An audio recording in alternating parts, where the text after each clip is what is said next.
George of the jungle, watch out for that tree. Ooh.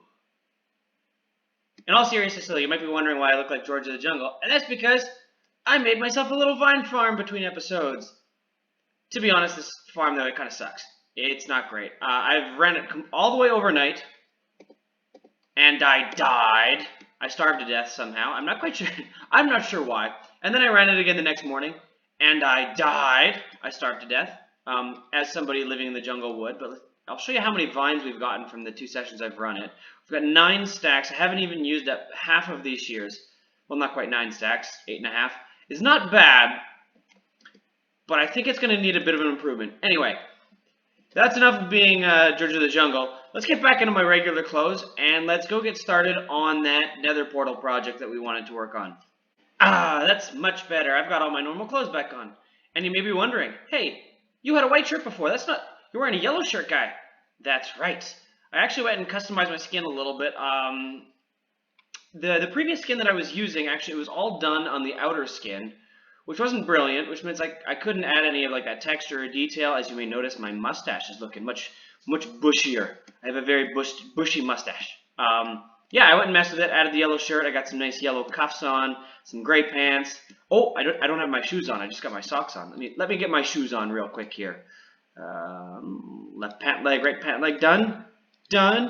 Oh, some nice sneakers. Yeah, feeling much better. So let's go to work on that Nether portal project, and I'll meet you there.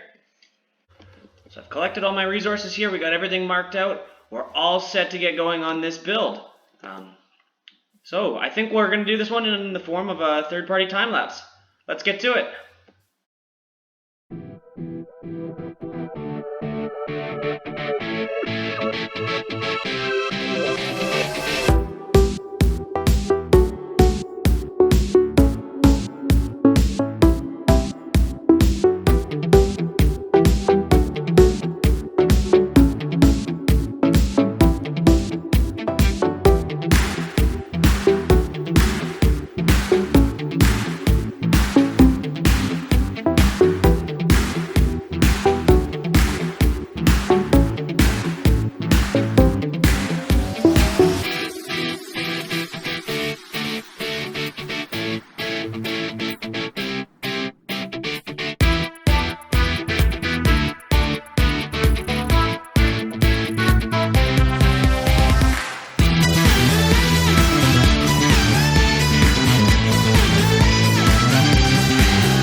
rather fun-looking fantasy-style nether portal. I've only lit up the one portal here.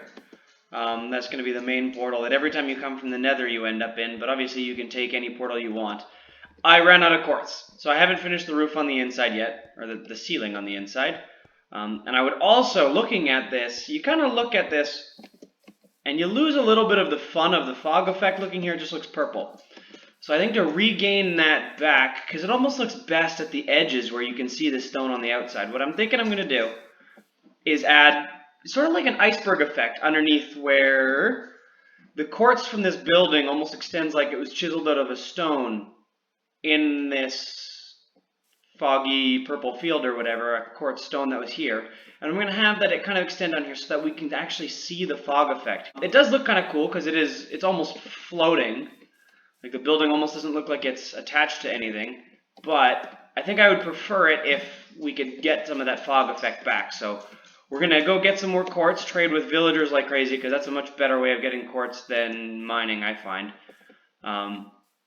And yeah, hopefully it turns out. I think the rest of the building looks awesome so far. The combination of the purples with the quartz, it's just a cool fantasy effect, but yeah, we need more quartz to finish it up, so let's go trade a bunch of quartz and get back to building the ceiling and adding that iceberg bottom.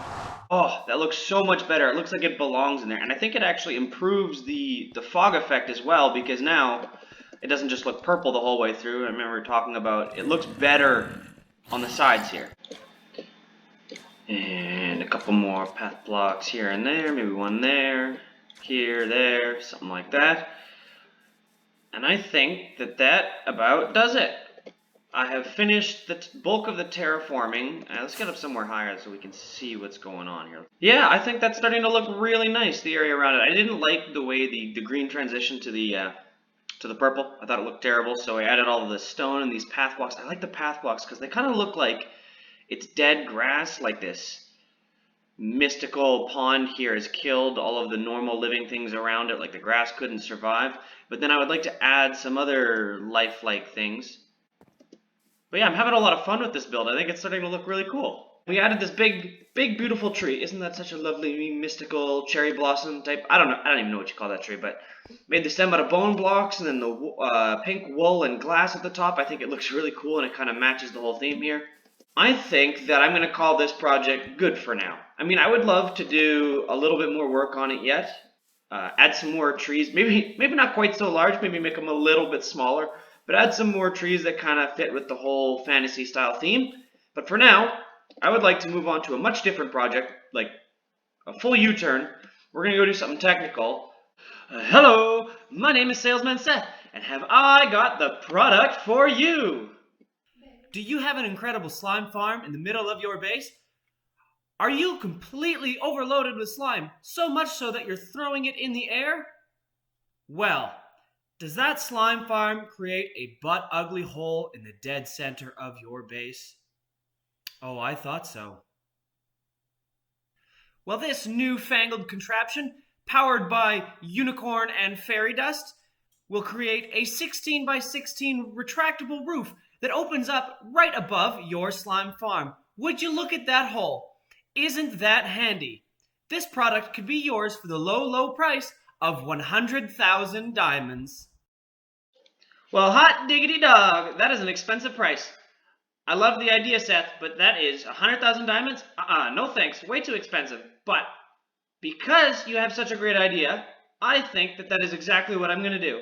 I'm going to build a retractable roof for our slime farm. Thank you for the idea. No thank you for the $100,000 price tag. Or 100,000 diamond price tag. Excuse me. Well, if I'm going to build this, I'm going to have to go design something. And we'll see if my roof compares to anything what Seth was trying to sell me, powered by unicorns and fairy dust or some. Mine's going to be powered by redstone. This atrocity. This is our slime farm. What a beautiful thing. You can see I already got started there. But we have this beautiful base up here, this wonderful functioning slime farm down here, but this hole is butt ugly. So I want to be able to open and close it. You might think, well, why not just put a roof over top of the slime farm? Because that's going to kill the rates. Whenever you have blocks above your farm, the way the spawning algorithm works is it's going to kill the rates of the farm. In fact, even having these blocks here technically slows down the rates. But I've gotten started already. I couldn't help myself. But I built up a cool retractable roof for this farm. Unfortunately, I'm not so brilliant that I could make it have, like, you know, nice texture to the roof. So it's just going to be flat coming all the way through here. But we've got a chunk of it already built up, and I've done a couple of tests, so I'll show you guys on camera here. But the idea is that we would push a button. There's our button. Oh, wrong button. There's our button. I'm hitting the wrong buttons on my keyboard. And when we push that button, this whole thing is going to fly out all the way to that obsidian over there. You can see under here. Yep. And then later I'll cover it with grass blocks, so it'll go whoop, and then it'll look like just a little grass field. So let's show you guys. Push this button right here. And off it goes. Wonderful. Let's hop up over there so we can see it in its final position. But yeah, there it is. So then it's going to have grass blocks covering all of that, and I might actually put a grass block there and on top of there, and then we can re-terraform this area. But that's the whole idea. Now I've got to build this 16 of these all side by side. I made sure that the design was tileable. You can see I already got started with the activation down below. But it's a lot of flying machines, and I'm really hoping nothing goes wrong, because if it breaks, it's going to be the biggest of messes to fix. So let's get to it. Let's build this thing up, and then we can take a look when it's done and watch it go in and out. Well, we did it. We got it built. Oh boy, I am nervous here. I am so nervous, because this next moment is either going to be a moment of pure celebration and joy, or I'm literally going to cry. Because I have to launch this now and see if it works. And if it doesn't work, a little part of me is going to die inside. And if it does work, I'm going to be so happy. I can add the grass on top afterwards and we'll be good to go. But I've got the obsidian over there. I've double and triple checked pretty much everything. I do need to remove all of these furnaces here. Let's hop down. Can I reach them from here? Ah, crap. Well, I'm going to remove all of these furnaces, and then we're going to push the button and pray. Pray like you've never prayed before. No, in all seriousness, this isn't that important. You don't have to pray like that. But hopefully this actually works. I'm so nervous. Alrighty, here we go. 3, 2, 1. Oh man. Please work, please work, please work, please work, please work, please work, please work. Okay, okay, okay. So far so good. A little bit of a visual glitch going on there. Did it make it? Did it work? Hallelujah! Holy crap, I was nervous. Alright. Now we gotta make it go back, and the same button is supposed to send it back.